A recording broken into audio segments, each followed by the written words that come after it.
Welcome everyone. My name is Nikos, aka Sephir, and this is Out of the Box, EDH. A few days ago, a good number of cards from the Avatar The Landbase set were revealed, and Toph, the first Metalbender. Let's see what Toph does and how we can build a unique list around here. Naya colors, 4 CMC, 3/3 Legendary Warrior Ally. Allies are making a comeback in this set. Non-token artifacts you control are lands in addition to their other types. They don't gain the ability to tap for mana. And thank God they said non-tokens, otherwise she would have gone infinite with whatever card produces an artifact token on a landfall trigger. At the beginning of your end step, Earthbend 2. Target land you control becomes a 0/0 creature with haste that's still a land. Put 2 +1/+1 counters on it. When it dies or is exiled, return it to the battlefield tapped. So that is what Earthbend means. I love both her abilities and the fact she is a 3-colored commander. These ones are my favorites. There are some directions we can go with Toph. But what we really need to focus on is this question.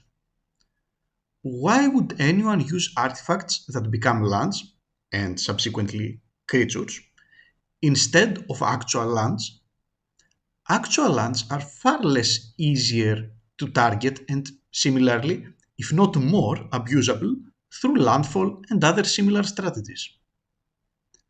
The power of singleton artifacts that want to get sacrificed or exiled is one answer, and my guess is that many people will use that exact route with things like Mindslaver, Aeon Engine, or Ugin's Nexus. While I will use a number of such artifacts in my build, this is not what my focus will be. My main focus is Toph's second ability, and the fact that she actually adds counters to artifacts and, to be precise, artifact creatures. My build will be primarily a modular build. Her 3 colors are ideal to support the grand majority of the modular creatures spectrum. Whenever we sacrifice our modular creatures, not only they will transfer all their modular +1/+1 counters to other modular creatures, but if the sacrificed creature has been earthbended by Toph, it will have 2 more +1/+1 counters and it will get back in play. So, let's move to the actual cards of the deck. We will start with the most powerful modular creatures, that are Arcbound Ravager, that is also a sack outlet itself, and Arcbound Reclaimer, who can bring back from our graveyard any artifact unlucky enough to die and not have Toph's ability on it. We also have Zabaz, that is another way to destroy our artifacts and also increases the modular effectiveness. Arcbound Javelineer, who is an excellent political creature to deter opponents from attacking us, while Arcbound Crusher works as a big beater. Arcbound Worker, Arcbound Stinger, and Arcbound Mouser are small modular creatures that are easy to use as fodder, but also become huge fast. Arcbound Shikari buffs our entire board, and Scrapyard Recombiner can be used to find some powerful constructs in our deck. Finally, Blaster Combat DJ gives modular to all our artifact creatures and helps with the counter distribution even more. Of course, modular is not the only way we have to take advantage of Toph.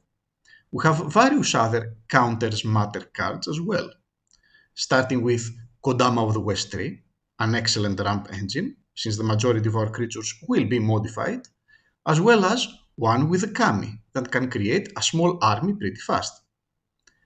Esper Sentinel gets more efficient the bigger he becomes, and Threefold Thunderhulk works as another artifact sack outlet that gets bigger with Toph's earthbending, and with all the modular creatures moving around, it can be a game-ending engine.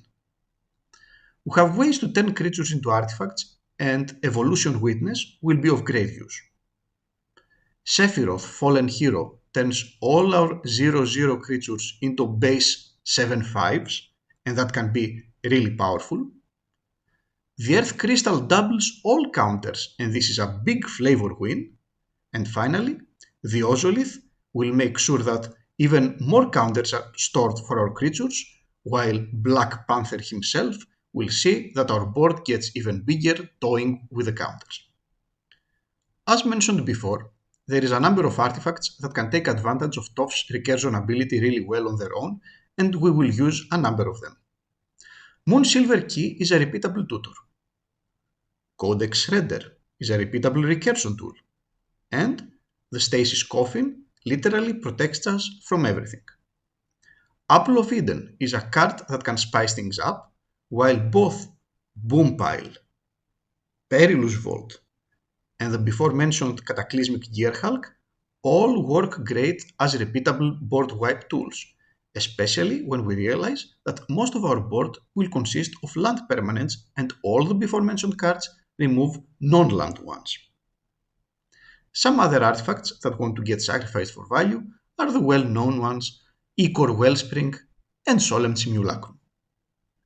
We have already mentioned a number of sack outlets, but we have more. Radiant Lotus and KCI are big mana providers. Kuldotha Forgemaster is a powerful tutor, while Aggressive Mining is an extremely powerful draw engine in the right deck. And remember, with aggressive mining on the field, you can play artifacts, since they become lands only when they are already in play. We will use a small number of landfall cards too. Nissa, Resurgent Animist, and Tireless Provisioner provide extra mana with each land and artifact we put in play.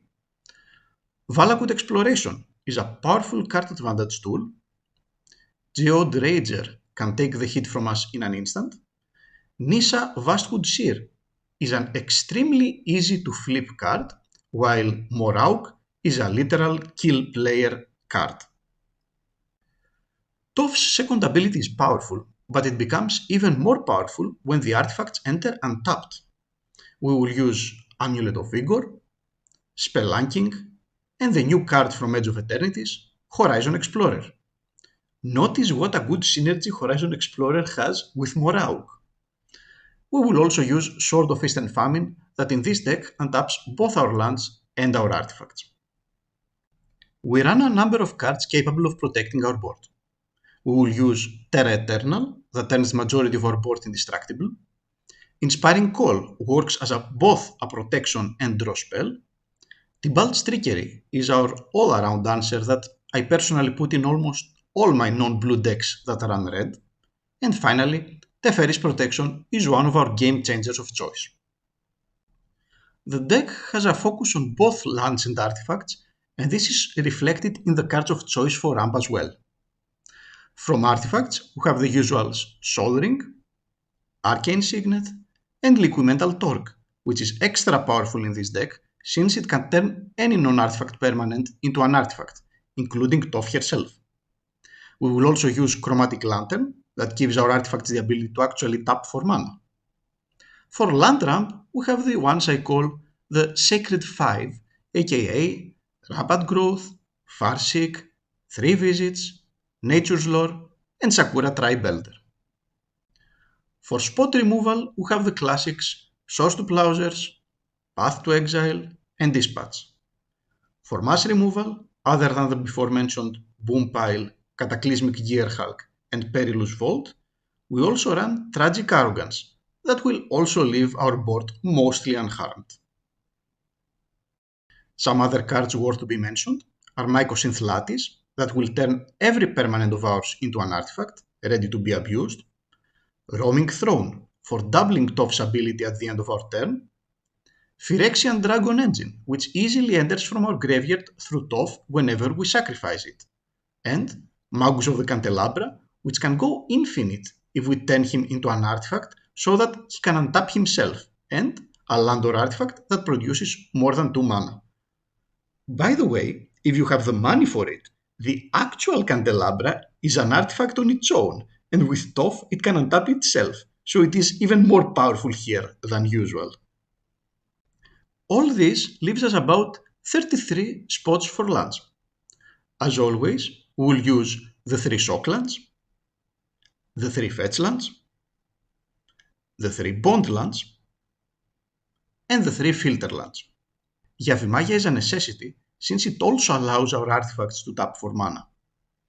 We also have the staples Command Tower, Exotic Orchard, and Jetmir's Garden. Prismatic Vista and Fabled Passage trigger landfall even more. Field of the Dead, another game changer, is ridiculously easy to trigger in this deck. Inkmoth Nexus can kill people out of nowhere by giving it extra counters. Urza Saga can tutor for many important artifacts, while we will also use Maze of Ith and Lotus Field. This leaves us with 8 spots for basics, giving priority to the forests because of the ramp package. And that's it. That's my Toph list. My first one for the Avatar The Last Airbender set. A modular one. As always, I will put the decklist in the video description below, and if you like what you see, come and join my Discord for free, where all my personal and public lists are uploaded. See you around! Thanks for watching, and see you in the next video.